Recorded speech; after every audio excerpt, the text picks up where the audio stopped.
nawawalan kami ng teachers. Kung kami naman hindi rin hindi kami magtataas ng tuition fee, nasa amin ang mga estudyante, pero ang teachers wala pa rin.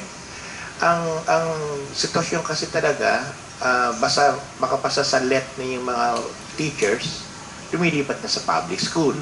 Yun ang scenario. So, hindi namin sila ma-maintain dahil kami na umaasa lang sa tuition fee na napapakaliit lang. So, talagang it's only the passion to teach. That's why we have them with us. So, talagang lahat napupuntahan sa public schools. So, ang pinaka maganda namin na pwede sanang asahan sa gobyerno, baka pwedeng i-create na yung Bureau of Private Education. Kasi iba pa yun sa kasi parang marami na. Meron ng DepEd, DepEd is public meron pang Bureau of Private Education. What we need, kasi before meron tayo yan parang ni Marcos, for no apparent reason nawala. So actually noon, Bureau of Public Education, Bureau of Private Education, mga panahon, I know, bata pa ako noon. Pero under yun ng Department of Education? Oo, under din. So kasi, kung ang bilang population, marami ang public schools. Pero kung bilang eskwelahan, mas marami kami. Yung physical, physical buildings, mas marami kami.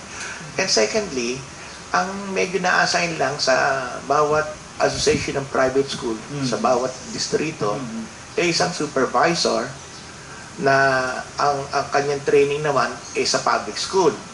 Ang kinakailangan namin, somebody who can guide us sa aming operation, sa aming management ng school.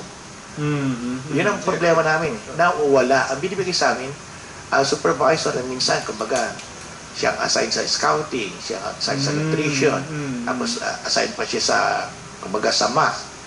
Idadagdag ko sa iyo, ikaw nang sasabihin sa superintendent, ikaw na rin ang coordinator o supervisor sa private school. Magbigay kami ng problema, hindi rin naman niya alam dahil operation ang problema namin ikaw na rin mag-ROTC. Ano ba ngayon sa high school? Ay sa dami ng problema namin, minsan may memorandum ang DepEd na sa pananaw namin taliwas. Diba? So, maski sabihin sa kanila, ma'am, ito po kasi ang needs namin at ito po ang sitwasyon namin sa private. Kasi, mas paano ang private school, enjoy a little autonomy somehow. A little semblance. So, we need guidance, we need direction. Yes, of course. Pero we also need assistance, really. Hindi naman yung puro utos sa amin. So, I guess, this could be facilitated. Assistance from the Department of Education. Pero it would also be under Department of Education. Itong pinapanukalan ng Bureau of Private Education. Well, anyway, isa lang po, mula kay Elan ng Pateros, yung K-12 program ng government nakakadagdag sa dami ng students sa isang school, lalo na sa government school. Yung government ang galing magpatupad ng batas na hindi tinitingnan kung may resources ba sila. Okay, yung K-12.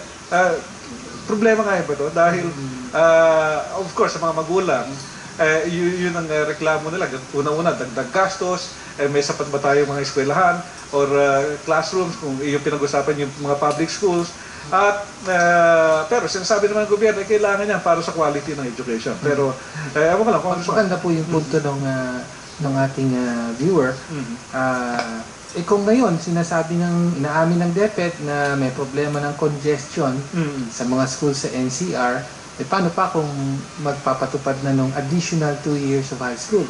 No? Saan natin ilalagay yun? That's an additional 1 million students na mananatili sa public schools. No? So, actually, hindi pa malinaw na nasasagot ng Department of Education kung paano tutugunan ang problema. At yung additional na 2 years sa high school, na-trade na ba yung mga teachers? Siguro, di ba? Both private and public? Well, actually, isang usapin pa yan. No? Kailangan mag-hire ng additional teachers para magturo nito. No? Ang sinasabi nila, yung mga nagtuturo ngayon sa college daw ay pagtuturuin na ng senior high school subjects. So that's pero yun nga, train kaya sila para magturo ng ibang usapin pa yan, yung preparation parang ng mga tuturo teachers. ka na din ng college di ba? Oo. No? Actually, kung may about me, no? Kung ang may expertise, wala naman tayong course na kasi ang magturo ka ng elementary, dapat tapos ka ng elementary education. Turo ka ng secondary, tapos ka ng secondary. Turo ka ng preschool, early education. Sa senior high school, wala pa tayong kurso niyan.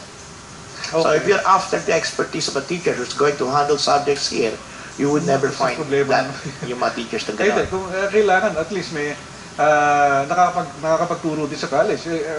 Actually, ang gagawin nga ng college ngayon, na medyo na competitor na naman sa amin, medyo competitor public, may college this time. Kasi sa senior high school, bababa sila sa kanilang college, magtuturo ng senior high school. Wala na naman laban kaming maliliit na private school. Kasi may building na sila, meron silang expertise, at yung courses na ituturo, halaw sa courses ng college, di ba ga? So alam na nila yon. Kayo, kukuha din kayo sa college nyo. Kung may college yung private school. Oo, kung meron, kung wala. Isang problema naman. May problema. Mga kababayan, nag-imbita po tayo ng kinatuan mula sa DepEd.